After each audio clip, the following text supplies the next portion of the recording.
16 minutos, es un auténtico placer estar en el sitio donde estamos. Uno de verdad siente cierto privilegio, como periodista, como contador de historias, que es lo que uno es, por estar en este enclave mágico, mítico, en las paredes con mucha historia. Estamos en el Castillo de Santa Cruz en Oleiros, y es el primer programa que hacemos en público, mirando cara a cara a nuestros oyentes. Comprenderéis entonces mi sensación.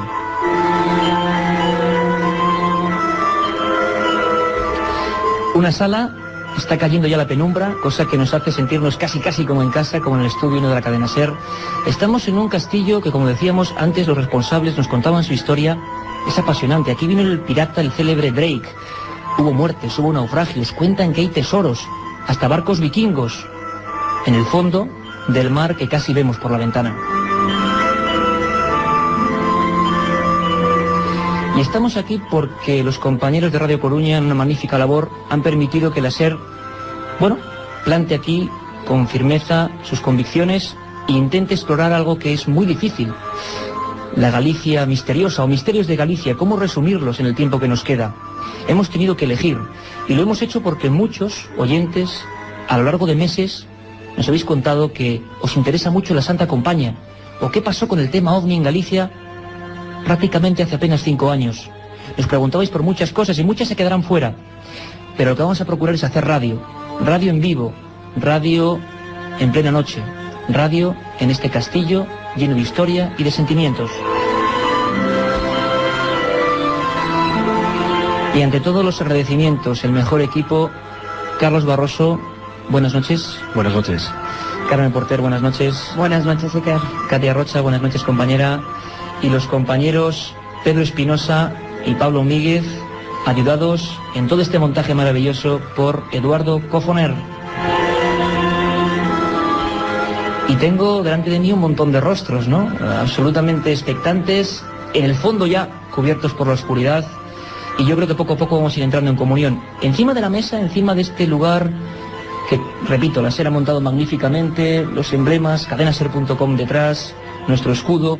Tengo un libro muy viejo, muy antiguo, de esos que a mí me emocionan, Supersticiones de Galicia, uno de los primeros tratados que se hizo sobre por qué esta tierra es así, por qué esta tierra es distinta. Jesús Rodríguez López, un trabajo de antropología, sus páginas completamente sepias. Y este hombre dice una frase que a mí se me quedó. Decía que junto a Egipto, Galicia es la región del mundo que tiene más apego a lo trascendente, o lo que es lo mismo, que está más aferrada al otro lado. Después tengo por aquí un libro, Aparicións y Santa Compaña, uno de los poquísimos que hay. Lo hizo un hombre que va a estar hoy aquí, José Ramón Mariño Ferro, catedrático de la Universidad de Santiago de Compostela. También Carmelo Lisón Tolosana escribió La Santa Compaña. Endemoniados en Galicia hoy, Mouros, Ánimas y Demonios, libros universitarios. Pero sin embargo, ¿por qué la gente conoce tan poco estas materias? ¿Por qué esto para muchos sigue siendo cosas de las aldeas? Hoy vamos a demostrar que no, que hay mucha gente que entre corredoiras, junto a los cruceiros, en estos campos que ya están entre sombras, se han encontrado con el misterio. Estamos en un sitio, como digo, especial, el Castillo de Santa Cruz, en un ambiente que creo que podéis vivir a través de la radio. Esa es la magia de este medio. Sabéis que últimamente, desde que estamos sábados y domingos a las 10 y también en madrugada, nuestro colega y nuestra voz, Carlos Barroso, suele comentarnos frases, ¿no?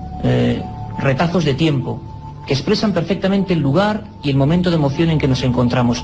Seguro que muy poca gente sabe, yo apenas lo sabía hasta hace unas horas, que Federico García Lorca escribió algunas cosas en gallego. Y una de ellas, aunque la hemos traducido para que toda España nos entienda, resume perfectamente eso que os hablo de naufragios, sangre, honor, tesoros, todo eso que es las piedras y la historia. Esa frase nos la cuenta Carlos Barroso.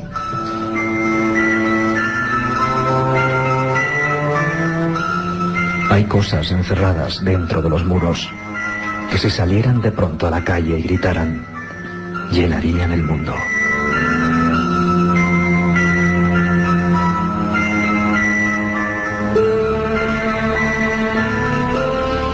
Eso decía ni más ni menos Federico García Lorca. Y vosotros, enviándonos vuestros mails a milenio3 con número @cadenaser.com, nos preguntabais por la Santa Compaña. ¿Qué tiene ese mito o realidad? Yo no me pongo a un lado ni al otro.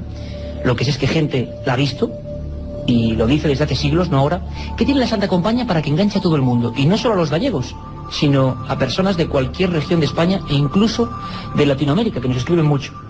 Va a ser difícil, pero vamos a intentarlo. Diseccionar, no está muy bien la frase, pero ese misterio, la Santa Compaña, ¿qué es? ¿Puede estar cerca de aquí? ¿Puede que en una noche como esta se nos aparezca la procesión dos muertos? Vamos a entrar de lleno en el tema, en este lugar, como digo, ya en penumbra, con Carlos.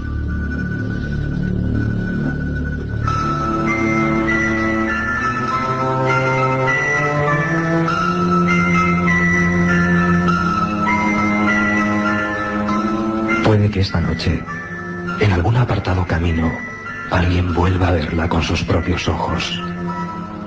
Una hilera de figuras delgadas, a veces sin rostro, encapuchadas, portando una luz entre la bruma.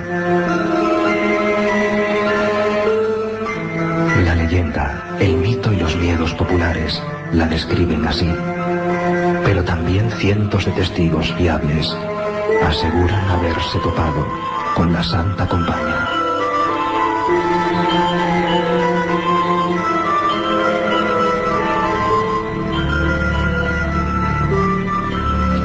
Se habla mucho de ella, se dicen remedios para defenderse de su presencia.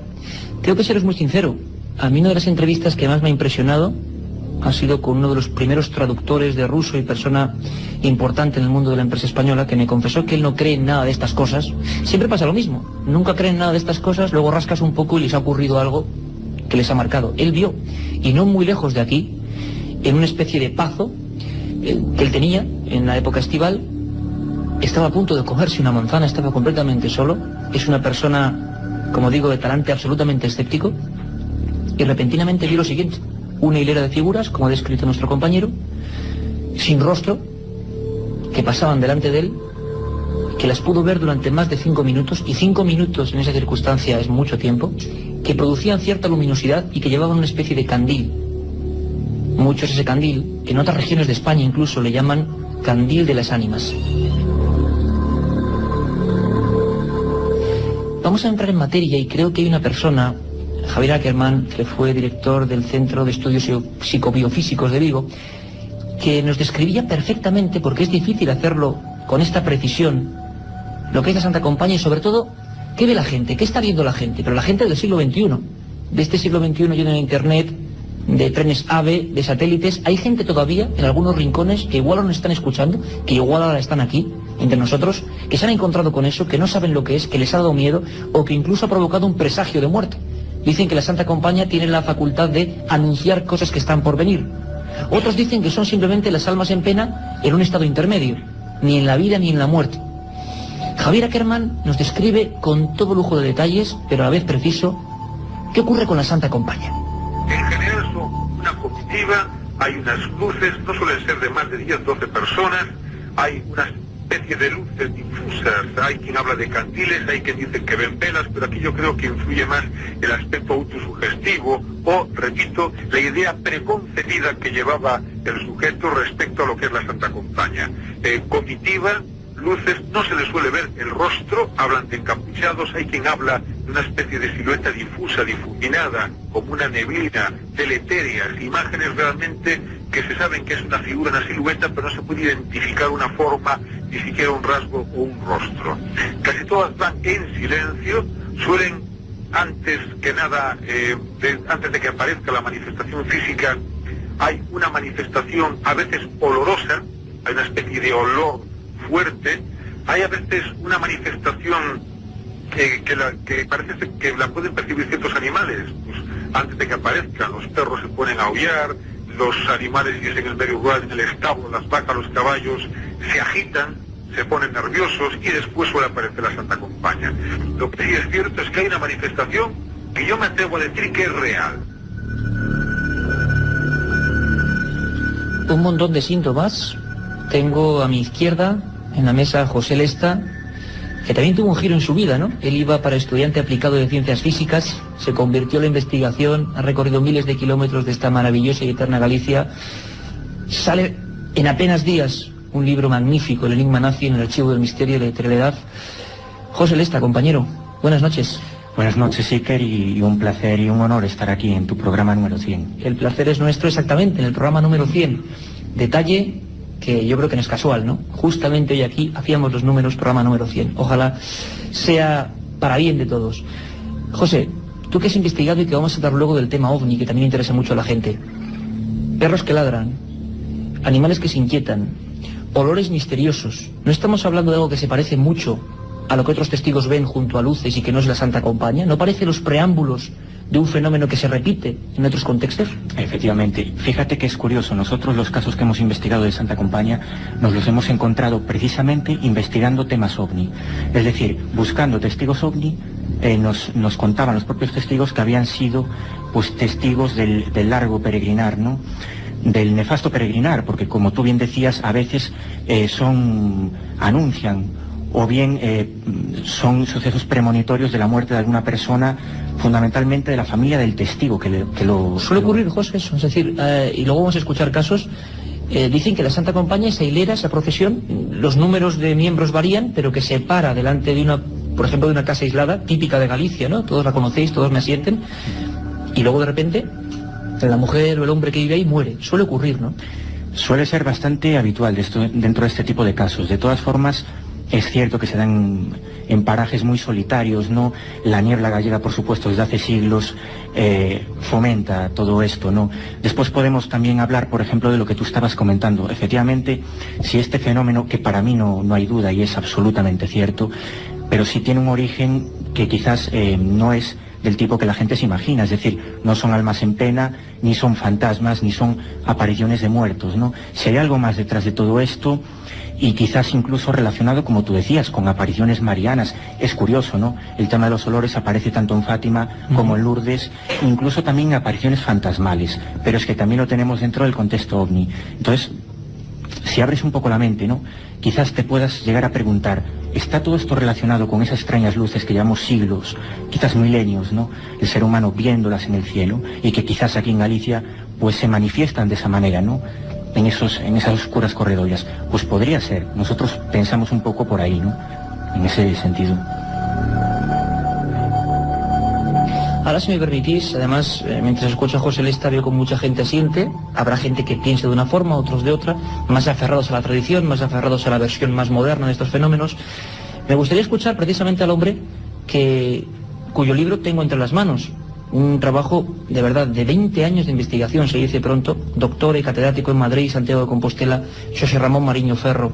Nos explicaba también otros fenómenos característicos de esta aparición, que es la aparición, digamos, estándar, universal de Galicia. Sí, en efecto, dicen que aparece una procesión, llevan velas, a veces también perciben olores, y además dicen más cosas todavía, pues escuchan cadenas y a veces alguno que lo ha visto dice que puede participar una persona coja, por ejemplo.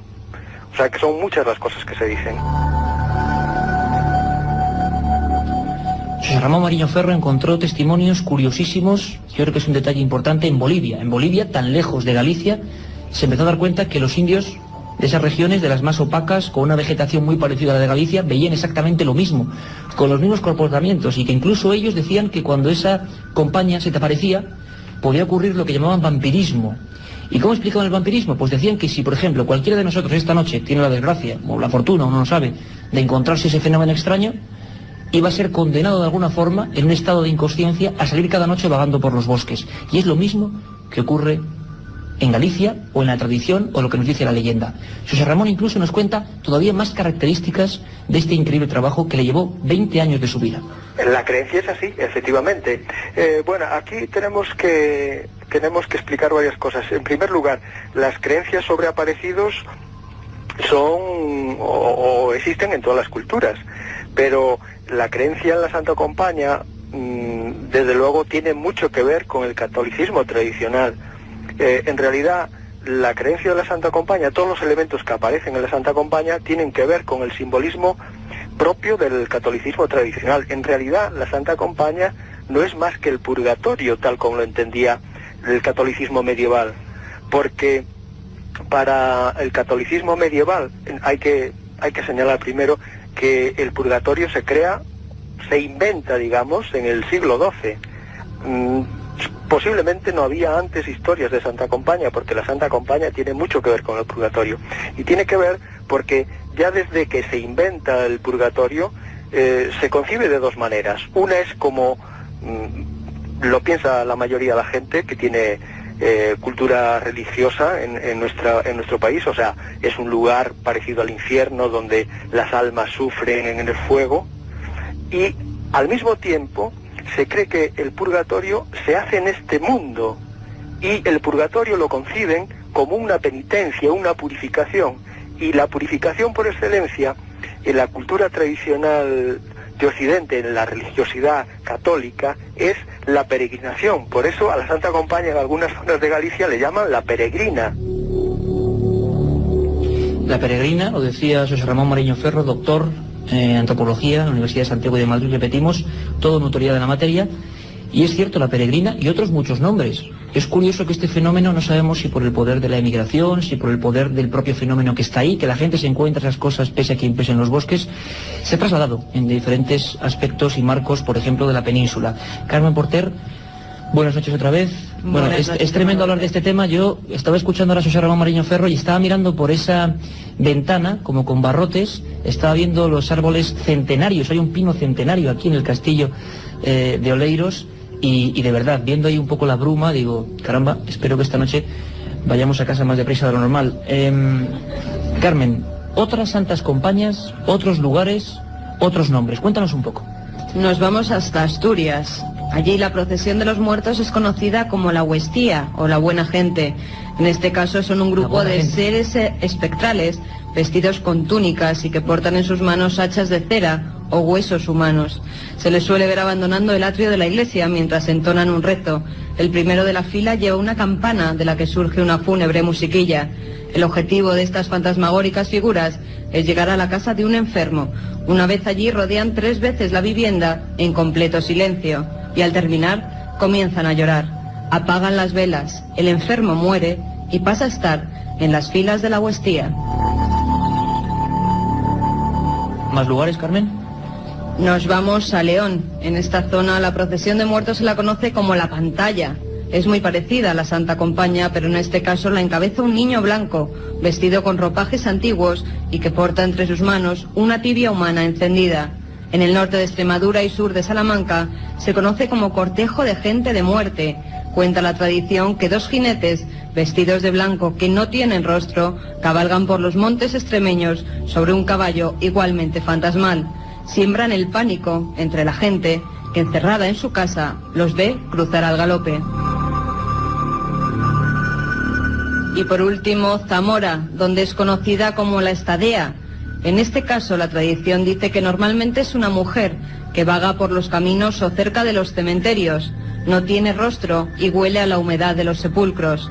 Solo se aparece a la persona que se va a llevar para que pase a formar parte de la comunidad de las ánimas. Excelente repaso, Carmen, por esa España mágica, y ancestral, esa España que está ahí y que no es solo Galicia, pero sí la zona del noroeste, ¿no?, de influencia.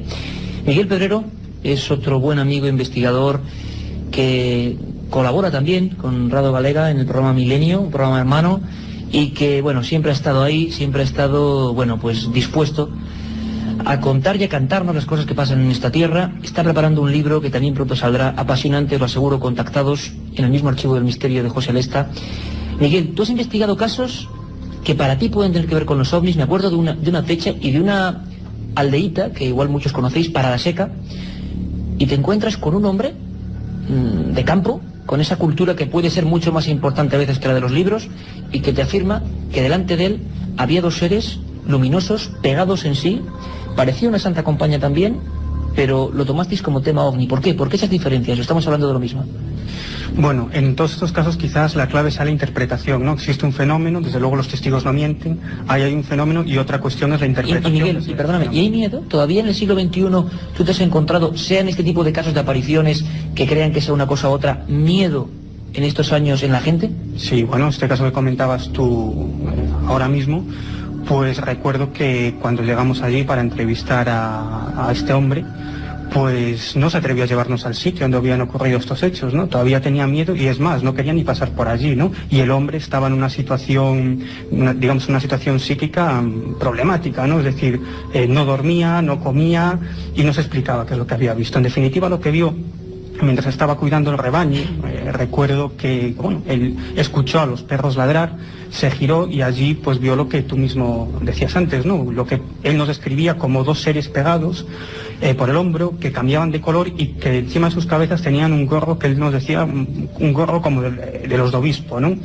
Pero bueno, hay un capirote, como algo. Efectivamente, pero es que esto no es lo más curioso. Lo más curioso es que, bueno, tras recoger este testimonio, hablar con este hombre, hablar con la mujer, etcétera, pues decidimos rastrear el pueblo, ¿no? Por si había algún otro testimonio que corroborara esta afirmación. Y nos encontramos con una persona del pueblo, con un vecino, que además no sabía lo que le había ocurrido a esta otra persona, que a la misma hora en que este hombre veía esos dos humanoides, podríamos llamarlo así, pues justo en el lugar en el que él veía esos humanoides, este otro cabrero también pues vio sobre ese lugar lo que él nos describía como un enorme globo de los de feria, ¿no? Entonces, bueno, decidimos, le inquirimos y le preguntamos que nos concretara un poco más, ¿no? Y él decía que era un globo de feria por el color, porque era un color plateado. En realidad lo que nos estaba describiendo era el típico platillo volante plateado justo sobre el lugar en el que este hombre vio los humanos. Parada Seca, 1997. No nos vamos al siglo pasado o a cuestiones de hace decenios, ¿no? 1997. Y estoy seguro, yo os lo veo en las caras, y ya es que es de noche, que hay que escuchar a gente que la ha visto directamente, ¿no? Y algunos testimonios, yo tuve el placer y el honor, acompañando a buena gente de la radio y a maestros que hemos tenido, como Miguel Blanco, de hacer una historia que nunca olvidaremos, que fue recorrer la Galicia profunda, y, perdón por este término, no es peyorativo. Para mí todo lo contrario, Galicia profunda significa ese lugar como la Extremadura profunda, como la Andalucía profunda, donde todavía están vivas esas tradiciones, ¿no? Que parece que se pierden, por ejemplo, en las ciudades, que todavía está viva más que nunca el alma del sentimiento de creer en estas cosas, ¿no? Porque quizá pasan delante de ellos. Me sorprendió mucho, y a veces os sorprende a vosotros también, el testimonio de Elena Bermúdez, que es farmacéutica y en la zona pontevedresa de Caboume, si no recuerdo mal, se encontró con algo que es como suele suceder. Te lo encuentras sin saber cómo, sin esperar, y te cambia la vida.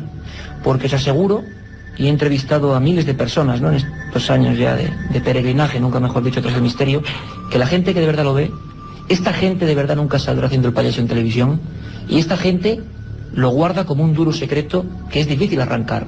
Pero se sienten aliviados. Nuestros compañeros investigadores saben mucho de eso. Escuchamos a Elena Bermúdez y lo que vio aquella noche en Caboume. Creo que serían las 3 o 4 de la mañana más o menos. Me desperté, me desvelé y entonces, bueno, pues salí a la tienda, no porque estaba el resto, claro, como no puedes encender luces ni nada, pues salí, me fue un pitillo. Y en esto que yo a lo lejos vi con unas sombras. Entonces vi, pues eso, como una hilera de gente, como si fuera un, bueno, pues con algo negro y como que se arrastraba, ¿no?, en fila. Y vamos, de esto que ya te quedas tan impresionada que quieres ya casi girarte para un poco compartirlo con el resto.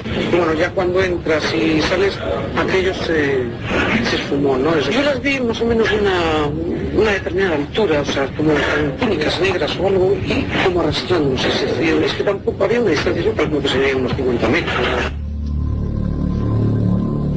50 metros, unas figuras con túnicas negras. No es mucha distancia, sobre todo si uno está solo observándolo en pleno campo. Y como digo, una vida que cambia. Yo me he encontrado estos casos en infinidad de lugares. Algunos los hemos comentado en Milenio 3, personas, recuerdo el caso de Saucidilla en Extremadura, una niña y otros compañeros que volviendo del colegio se encuentran con lo mismo que ha descrito esta señora, que por supuesto nunca hablaron entre ellos, nunca supieron que estaban las historias ya contadas. Y es lo mismo, una figura que además habitualmente, detalle macabro, ¿no?, según la imaginería popular, no suele tocar el suelo. Es decir, nunca son visibles los pies, es como algo que flota. Y esto se repite también en todos los fenómenos extraños, sean cuales sean. Luces, seres, siempre si el testigo, no sabemos por qué, otro misterio, los define bien, de cerca, se encuentra que están como flotando. Escuchamos ahora, quizá, a otra persona todavía más propia de esa Galicia de la que antes hablábamos, ¿no?, aferrada a su misterio. Porque su casa está completamente aislada, también en la misma provincia. Creo que alrededor hay kilómetros de bosques, un lugar encantador, pero claro, una noche como hoy, Y sobre todo hablando de estos temas, no es para escuchar Milenio 3, aunque espero que también lo escuchen en casas como esa, por supuesto. Pero no se sugestionaría, ¿no? Porque el propio paraje, y mucha gente dice, no será esto por el paraje, no será esto por las nieblas. Pero ¿por qué la gente describe exactamente lo mismo? Se inventarían muchas cosas, describen siempre lo mismo, y a veces, y escuchad muy atentamente, con presagios de muerte. Es decir, en este caso, Josefa Romero, esta testigo, tenía, si no recuerdo mal, 9 años, estaba con su madre junto a un cruceiro, junto a una de esas figuras maravillosas que se reparten por Galicia, donde dicen que ocurren estas cosas a veces. Se quedaron mirando. Esa Santa Compaña, según siempre su testimonio, pasó delante de ellos con un movimiento de balanceo, y detrás vieron una persona del pueblo, alguien que identificaron como del pueblo. La madre, aterrorizada, casi quería tapar los ojos a su hija, y esa señora al poco murió porque un rayo entró en su casa, noticia que realmente salió en los periódicos.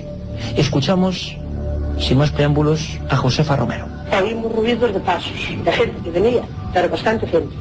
Todas esas personas que cada vez tenían todas de negro, pero no se le veía la cara. A esas personas venían andando, solo se veían los pasos y venían cantando, que era gente, ¿eh?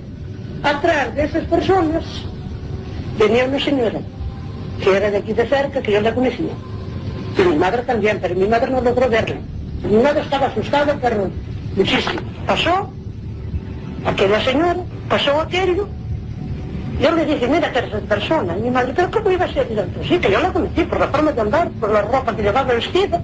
Era una señora viuda, estaba de luto. Y a los 3 días, esa señora murió de una. Yo me chispo. Milenio 3, con Iker Jiménez, en la cadena SER. Murió de una chispa. Bueno, ahí está la explicación inexplicable, por supuesto, de estas cosas que ocurren, y que por supuesto ese pueblo y esa generación y esas personas las marcó para siempre. La Santa Compaña, antropólogos, historiadores, gente del campo, intenta explicarla de alguna forma, y parece que el misterio sigue ahí y seguirá durante mucho tiempo. Que a pesar de que, como digo, estemos en la era de la informática, de las telecomunicaciones, todavía en esos campos que están ahí fuera, junto a esas costas, en noches como la de hoy, la gente, pese a quien pese, seguirá viéndola e intentando pedir una explicación.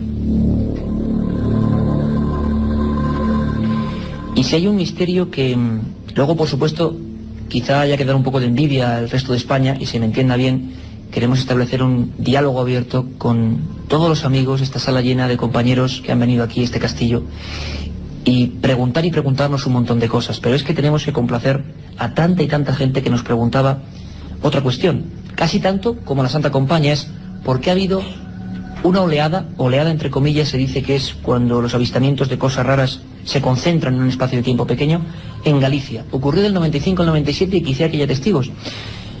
La prensa, la televisión, como decíamos, todos se volcaron a mirar al cielo repentinamente. Y eso se cortó, se paró.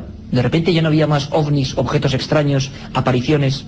Queremos saber, queremos hacer una introspección y qué ocurrió en esos 2 años que aquí los investigadores que tenemos en la mesa nunca podrán olvidar, desde luego, porque lo vivieron en primera persona.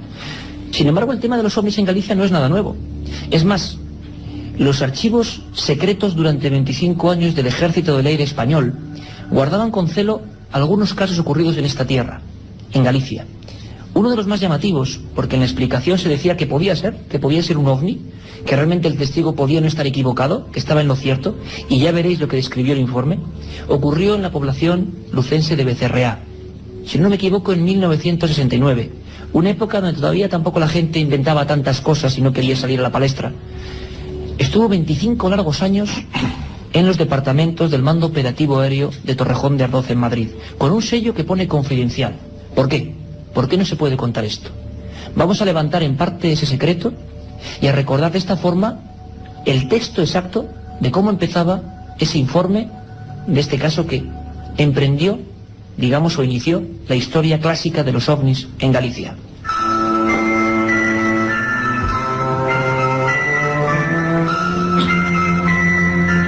Mando Operativo Aéreo, Estado Mayor, Sección de Inteligencia, Confidencial. Avistamiento de fenómenos extraños. Lugar, Becerreá, Lugo. Fecha, 2 de abril de 1969. Kilómetro 476 de la carretera Madrid-Ferrol, a las 20 horas. Un testigo observa desde su automóvil un objeto en forma de bala, de 2 metros de diámetro y 5 o 6 metros de longitud. Superficie compuesta de escamas, de múltiples colores e iluminada de forma extraña. El objeto estaba inmóvil y a una altura muy próxima al suelo. El testigo avanzó un trecho con su automóvil, buscando un lugar apropiado para detenerse. Y cuando lo hizo y descendió, ya no pudo localizar el objeto.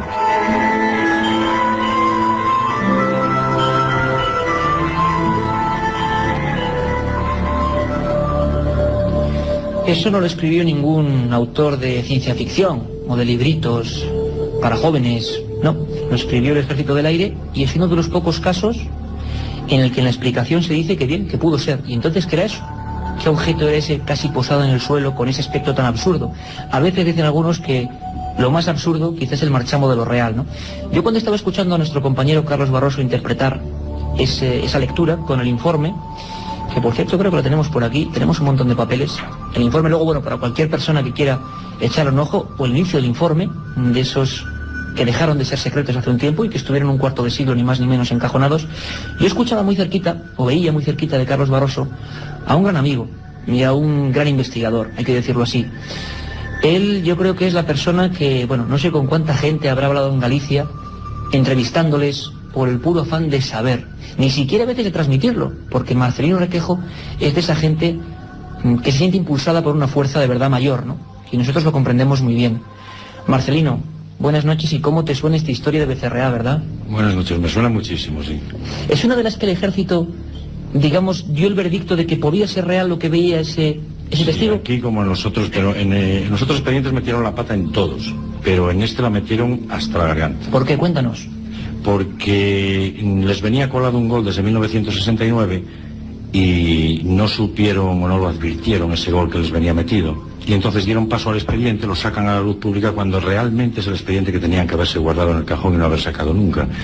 Porque, digamos, claro, que era la versión real, que ellos dijeron, esto puede ser real, se equivocaron. No, ellos no visitaron el lugar, ni hicieron nada, eso se hace todo desde un despacho en Madrid, como se hizo los demás. Pero en este en concreto, como era del año 69, lo que no sabían ellos es que la investigación la había hecho la Subsecretaría de Aviación Civil en el año 69.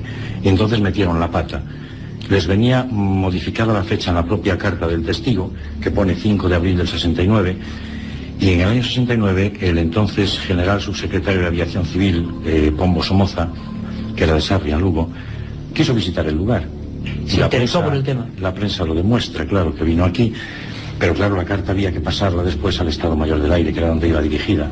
Pero la subsecretaría se queda esa carta 22 días, y en el mismo edificio, ¿cómo justificas que tarde 22 días en llegar una carta por medio de un coronel amigo al que el testigo dirigía la carta? ¿Y tú qué barruntas, Marcelino? ¿Qué pasaba ahí? ¿Qué secreto había? Una cosa importante, para quien no lo sepa, hacía un año que en España el Ejército del Aire, con normativa de obligado cumplimiento, decía que materia ovni, top secret a partir de entonces. ¿Qué ocurrió entonces con ese caso? ¿Por qué de alguna forma interesaba ocultarlo? Especialmente. Simplemente le pusieron un 1 con otra máquina de escribir distinta. La máquina con la que lo hizo el testigo era una Olivetti que no llevaba unos, no llevaba el número 1, se utilizaba la L.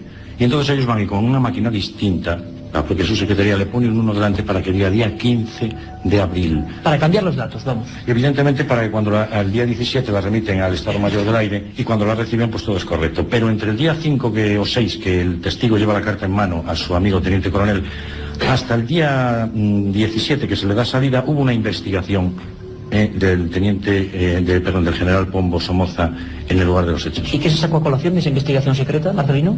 ¿Qué vio este hombre? ¿Qué pudieron saber? Bueno, lo que sí supimos después es que este testigo no fue el solo el que lo vio, hubo varios camioneros que pararon con él a ver ese objeto. Ese objeto estaba con forma de bala. Sí, estaba suspendido en el aire a unos 700 metros de distancia del lugar donde estaban los testigos, que eran varios camioneros y este señor, y él no pudo contenerse al ver que aquello había desaparecido de una manera inmediata, porque los propios camioneros, cuando él fue a aparcar el coche y regresó, le dijeron que se había esfumado, es decir, que había desaparecido del lugar. Se hizo invisible, o sea, completamente no está ya. Y acto seguido, él no se contiene y escribe esa carta, porque él mismo reconoce a su amigo, al coronel al que le escribe la carta, que quiere dejar constancia de ese hecho porque le parecía, que es una cosa que creo que no habéis dicho ahí, que se trataba de una nave espacial tripulada. Pero claro, una nave espacial... El testigo tenía esa impresión. Sí, esa es la impresión de él. Es una nave espacial tripulada en abril del 69, cuando el hombre no pisa la luna hasta julio del 69, pues era un poco extraño.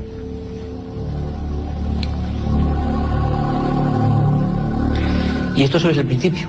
Año 69, secretos militares, datos que se cambian, testigos que creen que han visto algo desde luego que parece de otro mundo.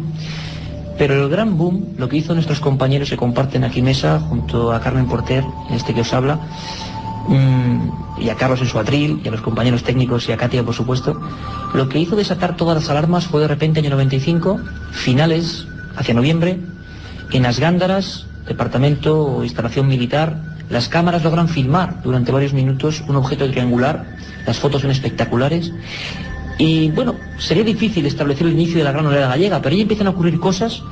Y de verdad, nunca hemos visto algo igual, las televisiones, los periódicos, todo el mundo buscando los ovnis, ¿no? Y parece que encontrándolos y filmándolos. Vamos a escuchar un momento a Carlos Barroso para que también, como él siempre hace, nos introduzca en qué pasó en Galicia en esas fechas.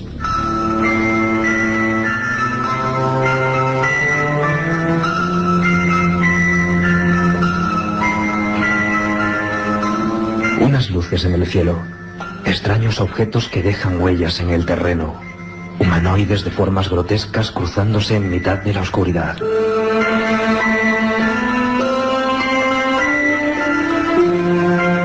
Entre 1995 y 1997 algo extraño ocurrió en Galicia.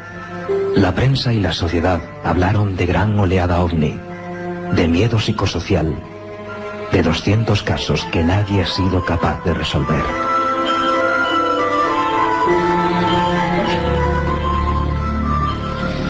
José Lesta, compañero, 200 casos son muchos casos, ¿no? ¿Es cierto? ¿Es posible? No son muchos, yo creo que es una invasión de casos, ¿no? Yo jamás pensaba que pudiéramos encontrarnos con tal cantidad de casos aquí en Galicia, ¿no? Fue una auténtica explosión en casi 7 meses y todo empezó ahí, en el Polvorín das Gándaras, con una filmación militar. Una filmación que probablemente exista en algún sitio. Tenemos las fotografías, pero no la filmación íntegra, ¿no? Efectivamente, tenemos las fotografías y calculamos, tanto Marcelino como yo, Miguel y otros investigadores, que hay 5 horas grabadas. 5 horas. 5 horas en infrarrojo que deben estar en algún sitio con algún expediente que también debe estar en algún sitio. Caramba, Miguel Pedrero, para que todos nuestros amigos que están aquí en este maravilloso castillo de Santa Cruz en Oleiros, en Coruña, ¿qué se vio muy brevemente en ese, qué pasó esa noche en ese polvorín? ¿Qué ocurrió? Bueno, pues parece ser que las cámaras de vigilancia, que como bien decía José, emitían el infrarrojo, ¿no? Pues detectaron la presencia de un objeto extraño. En realidad eran 4 puntos en el cielo y que no sabían qué demonios era aquello. Entonces recuerdo que una de las primeras cosas que hicieron fue ir a un campo de fútbol que estaba muy cerquita del polvorín militar y pedir al encargado que apagara las luces, ¿no? Con la intención de verlo a simple vista, ¿no? No lo lograron y entonces llamaron al Progreso de Lugo, un periódico de esa misma ciudad, con la intención de que le mandaran una cámara para poder filmar ese objeto, ¿no? Porque allí mismo, pues bueno, había la delegación de la Televisión de Galicia, quiero recordar.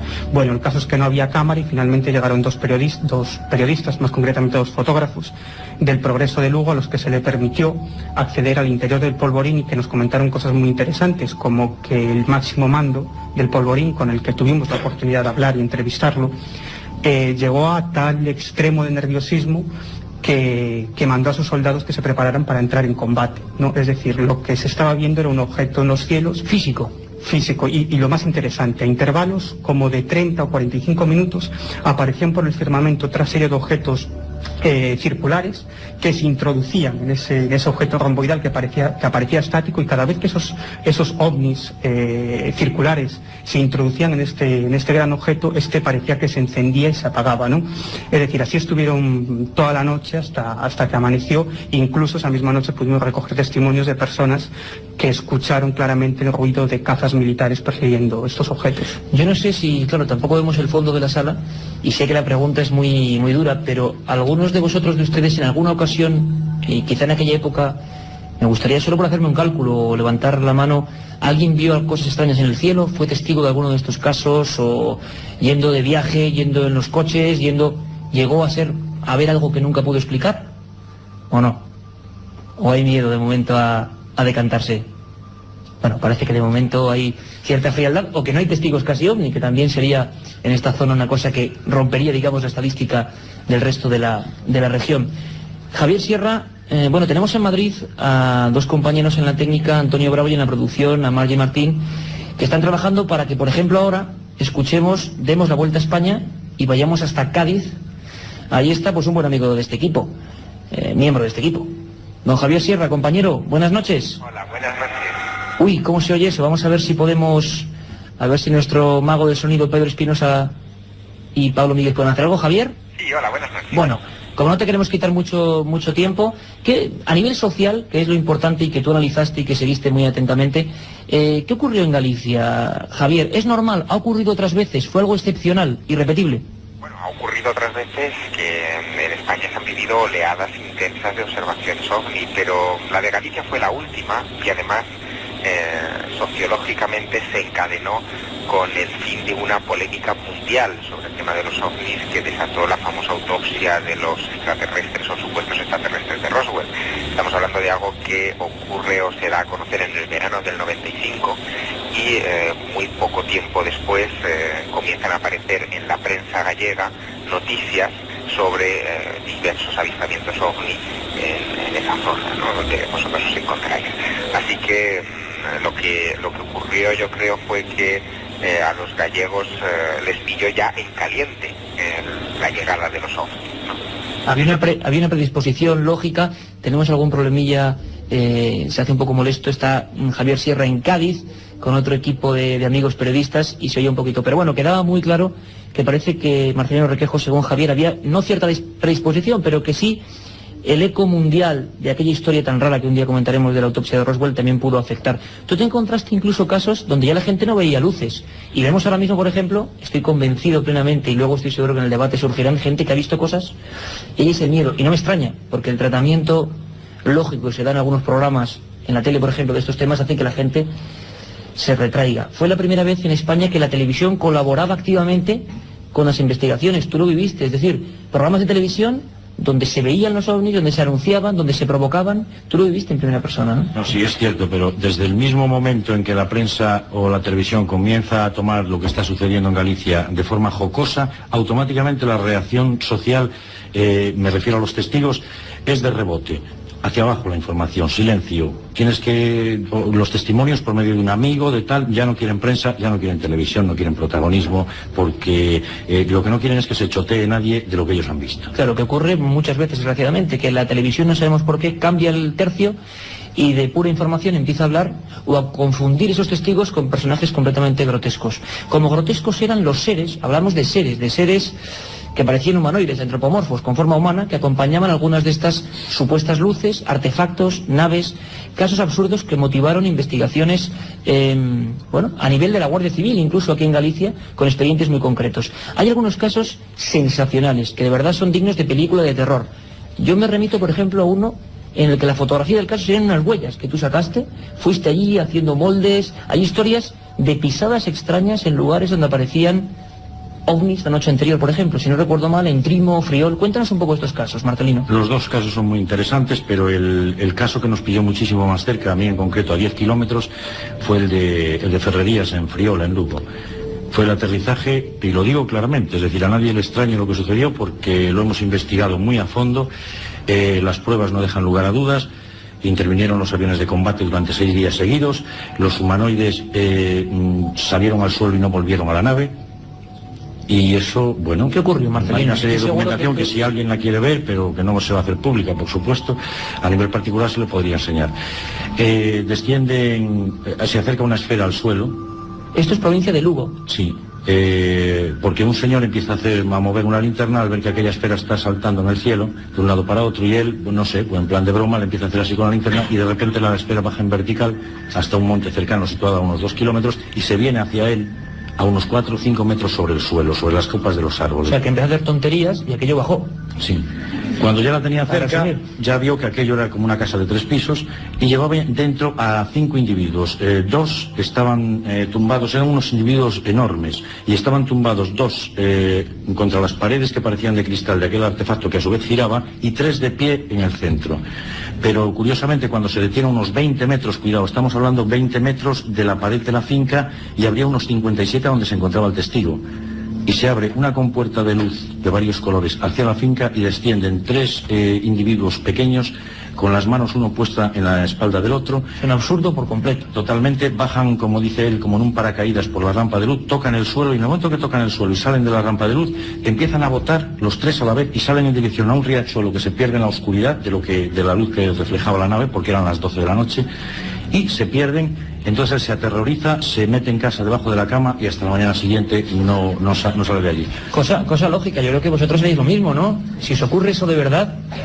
Pero luego se encontraron además huellas, es decir, hubo una evidencia física de que ahí había pasado. A la mañana siguiente él va a buscar a su hermano para decirle lo que ha sucedido, y lo que se encuentran son una serie de huellas en grupos de 6, evidentemente él tenía razón, eran 3 individuos muy bajitos, decía que tendrían 1,30 m aproximadamente, los que iban botando hacia el final de la finca.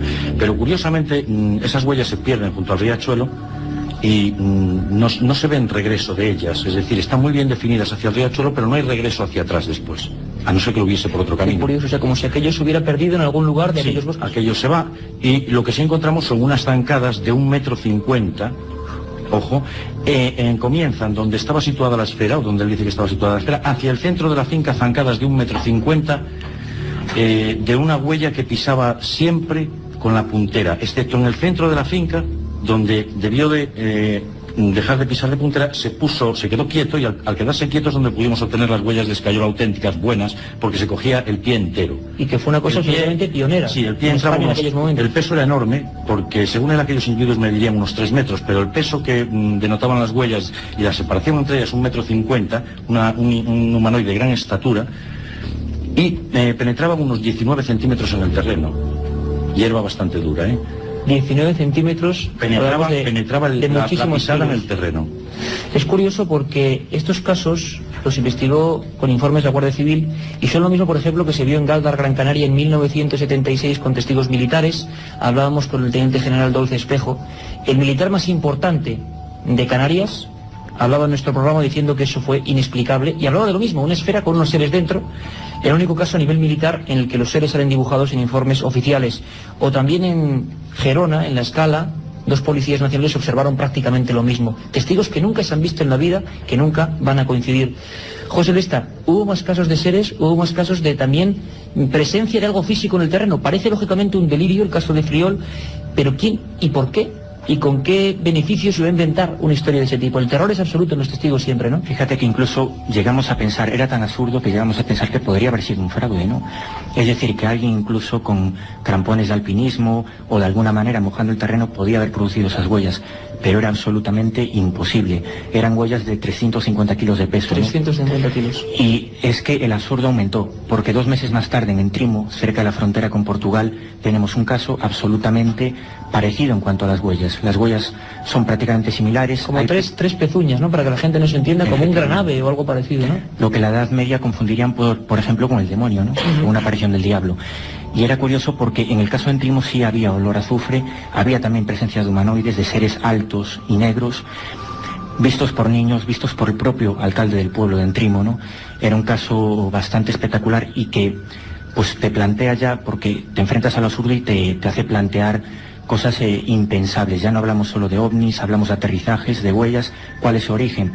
¿Quién sabe, no? Ahí vosotros, Miguel, porque Miguel y José Lesta y también Martín Requejo han hecho muchos trabajos juntos. Hay un caso espectacular, yo lo repito, necesitaríamos 4 horas de programa para estar contando las historias que han investigado y que hemos investigado, porque a veces, yendo ya como un paso más allá, hablamos de luces primero, de luces que han sido motivadas, digamos, o que han quedado reflejadas en informes oficiales militares secretos. Hablamos de seres, que nos parece algo inaudito, pero que parece que está ahí.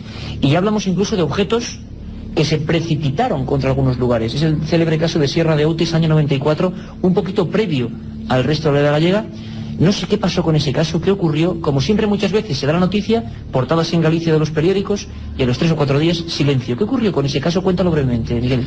Bueno, ese caso lo seguimos bastante y seguimos recopilando información sobre él. Todavía hoy, 9 años después. Sí. A grosso modo, pues podremos decir que bueno, de lo que se trató fue de un objeto luminoso, enorme, al que le seguía una cola de varios colores que cruzó Galicia y fue divisado por miles de testigos. Llevaba trayectoria descendente y según los cálculos que realizaron varios científicos de la Universidad de Santiago que se llegaron a interesar por el caso y que publicaron un voluminoso trabajo editado por... recuerdo mal, José Ángel Docobo, ¿no? Uno de los... Efectivamente, y no solo eso, sino que el caso Outes fue publicado nada más y nada menos que en la revista Nature, en la más importante revista científica del mundo, por la que cualquier científico mataría por publicar ahí. Bueno, el caso es que finalmente ellos sobre el mapa llegaron a la conclusión de que ese objeto se había estrellado en una determinada zona del territorio gallego.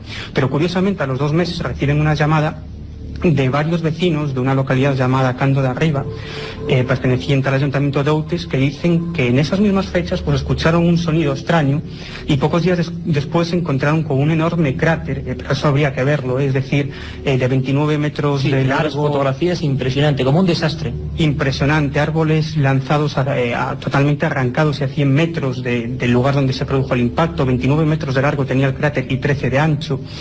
Y bueno, los científicos llegan allí y empiezan las primeras cosas extrañas, es decir, en primer lugar, y ya independientemente de lo que es el cráter, del supuesto estrellamiento, descartan en un primer momento que el objeto que se viese fuese cualquier tipo de objeto, tanto natural como artificial, conocido. Natural, o sea, no podía ser nada. Absolutamente nada. Natural porque no coincidía ni la velocidad ni la luminosidad, y artificial porque no se trataba ni de ningún avión ni de absolutamente nada, incluso ni de un satélite, porque fueron consultadas instancias de la Agencia Espacial Europea, ¿no? Por eso, Miguel, permíteme, porque estamos ya en la recta prácticamente final, porque luego vamos a seguir con el debate con la gente aquí en el Castillo de Santa Cruz, uno de tantos casos que hace que los investigadores sigan 9 años después investigando, porque no quedó nada claro.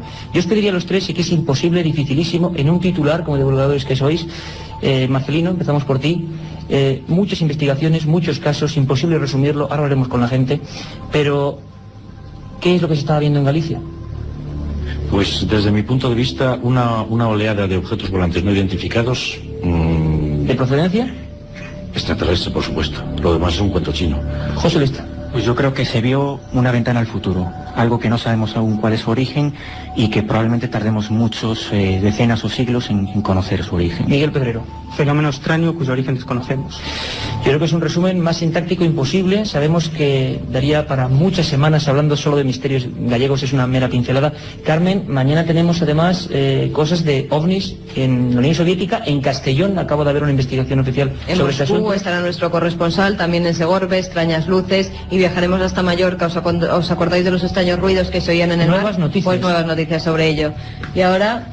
Pues toca despedirse en este lugar mágico. Programa número 100, todos los compañeros, los técnicos, Antonio Bravo, Jorge Martínez, nuestro querido compañero, estaban también allí en Madrid, Espinosa, Miguel, Katia, Carmen, todos que habéis estado aquí, habéis hecho posible, Margie, por supuesto, un programa inolvidable que ahora continúa aquí, un programa que Katia Rocha me miraba con una cara absolutamente, estamos demasiada gente aquí y absolutamente casi no nos vemos, ¿no? Gracias a todos, un programa inolvidable, un programa que simplemente ha querido dar una pincelada de misterios. Programa número 100, yo creo que con vosotros, en este lugar, estamos bendecidos. Gracias.